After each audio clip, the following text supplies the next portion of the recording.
बंगाल की अभिषेक के diamond harbour model पर मतदाताओं का दर्द दिखा है।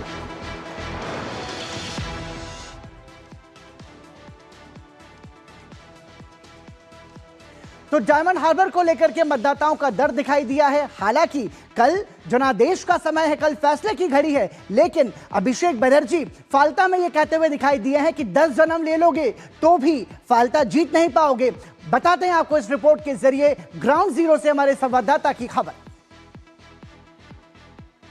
शनिवार रात को चुनाव आयोग की तरफ से ये निर्देश जारी हुआ कि फलता में फिर से चुनाव होगा। चुनाव आयोग के इस निर्देश को सीधा हमला किया है डायमंड हार्बर के एमपी अभिषेक बनर्जी ने। पश्चिम बंगाल के दक्षिण 24 परगना के डायमंड हार्बर और मगरहाट पश्चिम 29 अप्रैल को हुई चुनावी धांधली के बाद यहां की फिजाओं में तनाव और लोकतंत्र की जद्दोजहद साफ नजर आई। चुनाव आयोग के आदेश के मुताबिक फाल्ता विधानसभा के सभी 285 मतदान केंद्रों पर दोबारा रीपोलिंग कराई जाएगी। 21 मई को सुबह 7 बजे से शाम 6 बजे तक वोट डाले जाएंगे, जबकि मतगणना 24 मई को की जाएगी। इसी दिन नतीजों की तस्वीर साफ होगी और उम्मीदवारों की किस्मत का फैसला होगा। लेकिन इस चुनाव की बुनियाद ही विवादों पर टिकी थी।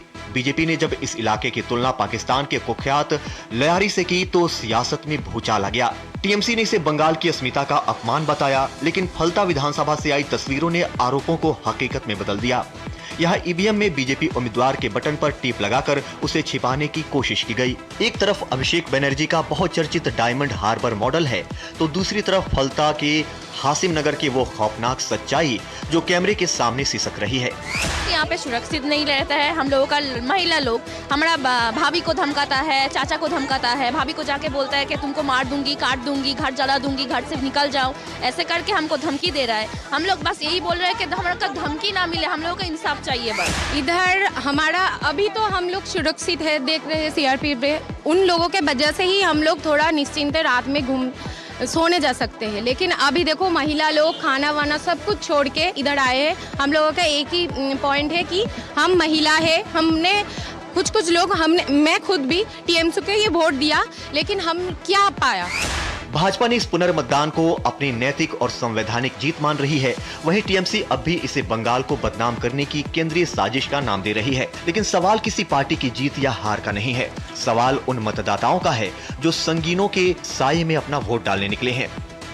इस संसदीय क्षेत्र के जो रहने वाले हैं उनका कहना है असल में ये विकास का नहीं, ये भय का मॉडल है, ये डर का मॉडल है, ये वोट छीनने का मॉडल है और ये भ्रष्टाचार का मॉडल है।